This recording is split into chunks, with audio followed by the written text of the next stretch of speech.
long years, I guess I've been waiting for this moment.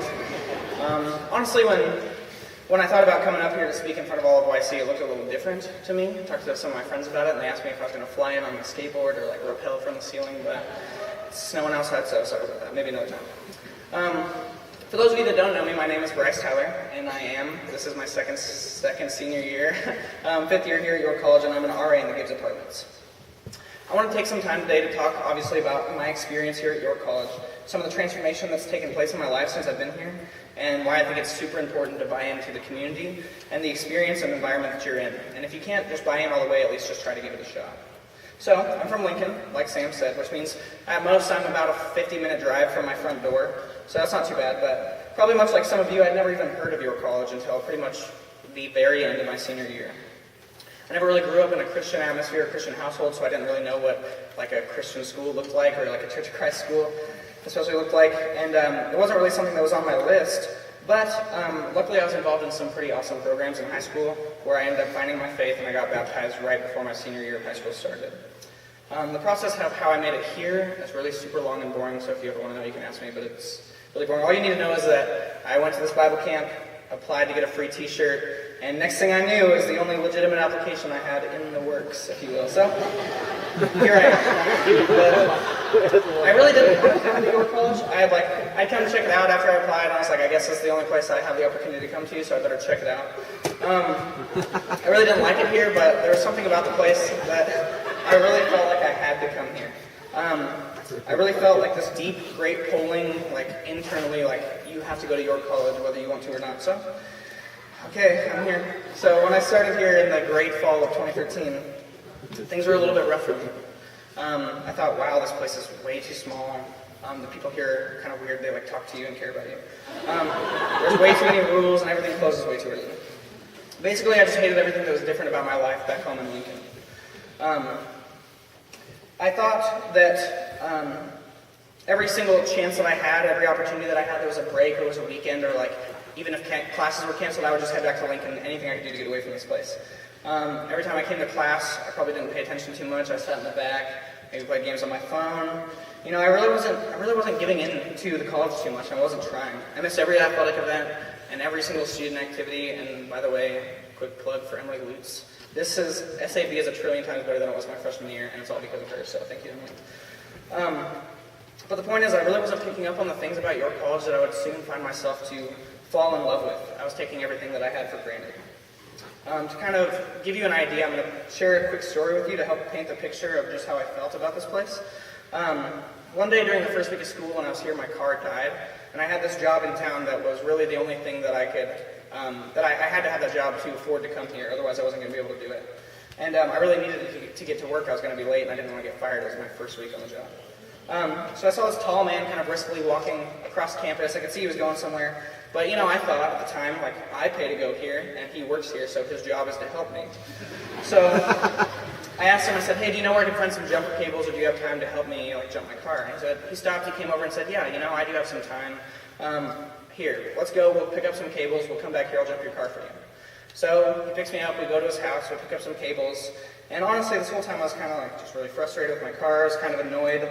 And so while we're on the way back, I look at him and I say something like, so what do you even do here? Like, what's your job? And he looks at me and says, oh, I'm so sorry, I'm President Eckman.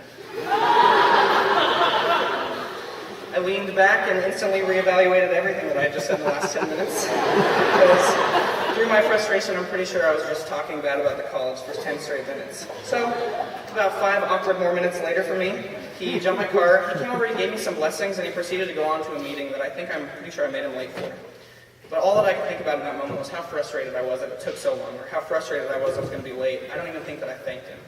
And so, Prezek's not here, or at least that I can see, but I was going to thank him here in chapel, so thank you, Prezek, for that, for saving my career here at York College. Now to talk a little bit about the transformation that happened my freshman year that needed to happen. By this point, I'm actually finishing my freshman year, and I still really haven't bought in. I still really don't like it. I've still been leaving every weekend. But I applied. I've been an RA for about a semester now, and I applied, interviewed, and got accepted to be the assistant manager in McLeod. And I was like, yeah, that's pretty cool. And so if I ended up coming back, I was like, yeah, I'm going to do that. But I talked to some people. I heard it's really hard to transfer some credits. This is what I've been told. And I was really lazy, and yet again didn't fill out another application. So here I am. I came back and I decided to come back for another year. Soon after that, President told me, or he came up to me and he asked me to intern for him over the summer. And at this point, I don't know what he saw in me, but I guess he saw something in me that I didn't see in myself. Something I learned through this transition of this summer after my freshman year is that transformation doesn't always come easy. I don't think that you can truly be transformed by something for the best that it can possibly have for your effect on your life if you don't allow yourself to be transformed by it.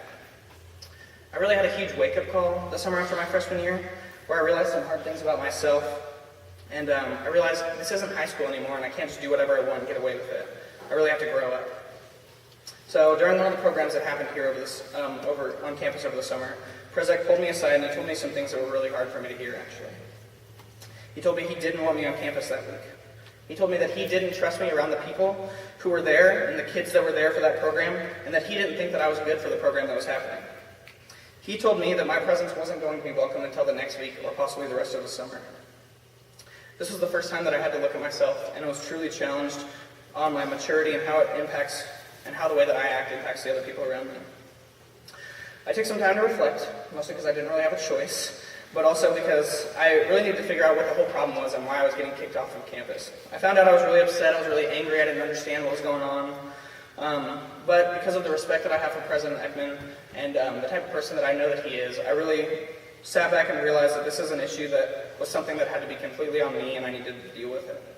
Obviously this didn't happen overnight, it's a process, but this really started changing my view on how I viewed the people around me and how I viewed the interactions that I was involved in for the rest of the summer. And I did decide to come back when I had the chance to leave, so I thought maybe the problem for sure was me and I just really needed to figure out why everybody says they love it here. I started being a little bit more intentional about noticing why people do what they do here. This is when I first started realizing just what exactly President did for me when he jumped in my car that first week of school. He looked at me and he thought my experience in that moment was suffering, and that helping me was more important than whatever was happening for him in that moment. He did this without expecting anything from me, and maybe not even a thank you. He honestly might not have even thought that I was coming back here, especially by the way that I was talking about the college. But he did this without hesitation, and he did this because that's just the kind of person he is, and that's why it meant so much to me. So many of the employees here that you'll find among the faculty and the staff and the administration, they work here not because the pay is great, but because they believe in something greater. They believe in the mission of this place and the power that it has to transform lives like mine. And they work here because they see the potential in so many of us that we don't see inside ourselves. They want to work alongside us and walk with us and help see our full potential through. Maybe this is because your college did the same for them, or maybe and they want to give back, or maybe they can see that at every single level, fundamentally from the president to the faculty to the maintenance staff to the residence hall managers to coaches to everybody that works here. All that anyone really cares about is what's best for each and every single person here in their community.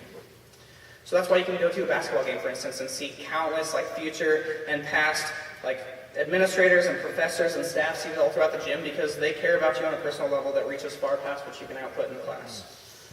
I think we talk endlessly about the community here at your college, and sometimes you might get tired of hearing about it, but I think it's probably because you won't have an opportunity to realize how great it is until you leave or have an opportunity to not be a part of this wonderful community.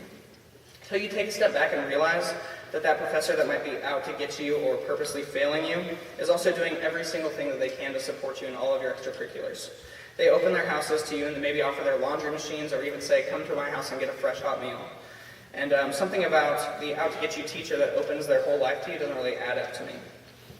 I personally think that so much of the transformation here can only happen if you allow yourself to be transformed. And this starts with being more intentional about not focusing on yourself, but instead trying to look around you and realize what measures every single other person around you is taking for your success and why they're doing it.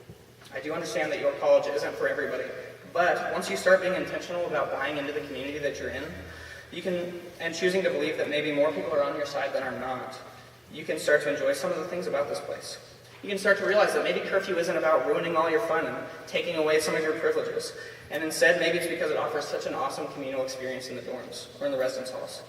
I have a million amazing memories from McLeod that I'll probably never forget, and so many of them happened after curfew, including Bobby Delores for those of you who remember, when all of my friends were in the building and we all got to hang out. Also, like I said earlier, everything's closed, so nothing really happens. But if you come here and you think there are way too many rules, what do you expect from a job in the workforce to look like? Do you expect that you can just show up late, not do anything, kind of do whatever you want, and still get the benefits from that job and still get paid? I think a lot of the rules here are set up to teach you a lot of the life skills that maybe you haven't had the opportunity to learn yet in your life, to help you mature and to be able to handle all kinds of different situations. And you know, the more that you look at the infrastructure of this place that we call YC, the more you can start to realize that your college really is on a mission to transform lives through Christ-centered education and to equip students for lifelong service to God, family, and society. That's a mission that I want to get behind and has brought me so much, and I think it can do the same for you if you only give it a chance. Thank you.